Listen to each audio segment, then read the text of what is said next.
My name is Tyrone Buckmire. I am from the island of Grenada, the Isle of Spice in the Caribbean.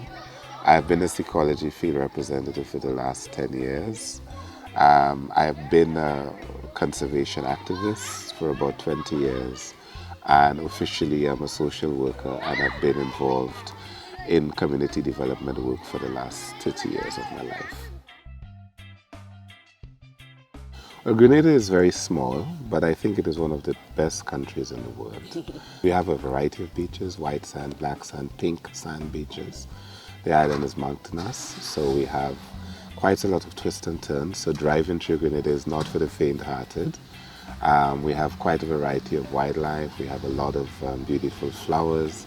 But the best thing about Grenada is the Grenadian people. Very fun-loving, very down-to-earth, like to laugh, easy to get into conversation with, quick to offer you a drink of rum. So Grenada is really a beautiful place that has a lot going for it, and I think I know it's because of its size and where it's located, it kind of doesn't get mentioned a lot.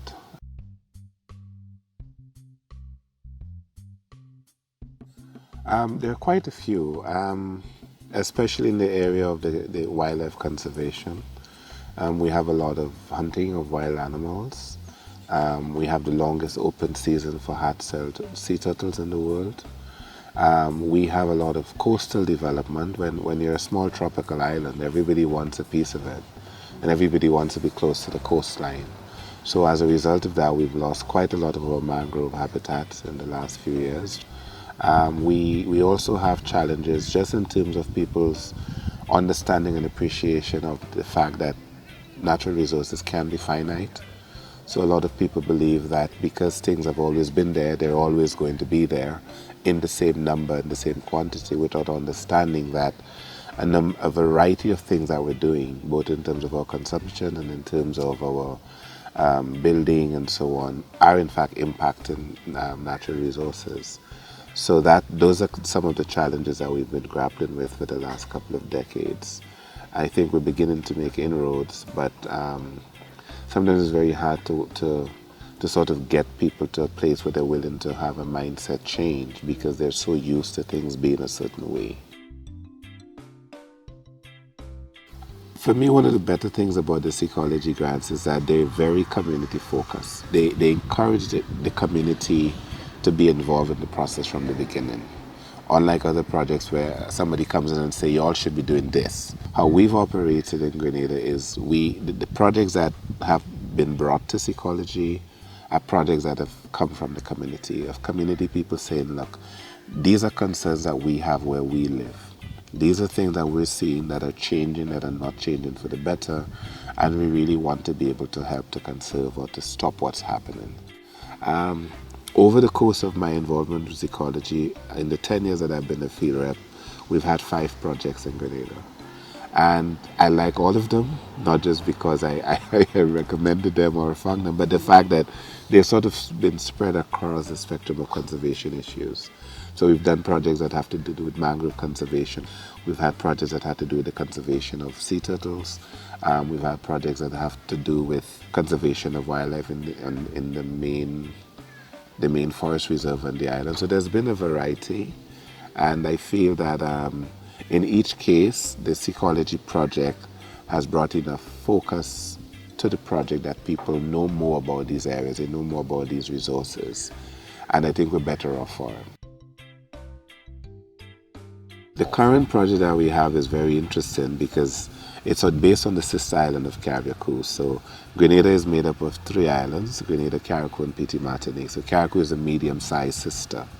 And it's the first time we're doing a project on one of the sister islands.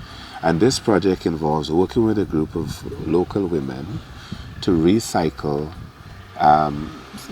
materials such as cloth, sails, because we have a lot of yachts that come in, and sometimes they change their sails while they're in Grenada, and the old sails are normally would have been discarded. So the new project, we're working with these women who are being trained to use the sails and other types of material to make bags. So they're making tote bags and so on that are sort of second life materials, what we now consider now the new word is upcycling, that they're taking these materials and making them into usable products again that we're now beginning to make available on the local market. So in return for that project, which currently involves about 20 women across the age spectrum, the youngest is in the late teens, the oldest is in the 70s. These women are producing bags, and they're teaching younger women, school children and younger people, male and female, to produce bags and to take an interest in the natural environment. And there's a lot of education around why just dumping these things is bad for the environment. By doing that project, they're also working to conserve or to protect sea turtles on the one hand, and the mangrove ecosystem. I see two things that are opposed. On the one hand, in terms of the positive, I see young people who are very fired up. I see children who are excited to learn about the importance of the natural environment and who really are committing themselves. They want to protect it because they understand the benefits and the values of it. That's a positive. On the negative side, I see more threats to our coastal ecosystems because the Caribbean area, Grenada, sort of one of the more visible small islands in the area, is very attractive to persons who call themselves developers. Or controlling that has to do with political will. And that governments in the region must understand, and I don't speak only of Grenada, I speak about the whole Caribbean region, must understand that there are other ways to offer jobs for people. I believe it will come to a point where they will get it, but it will only happen when enough people are concerned about it that they're going to hold the politicians to task.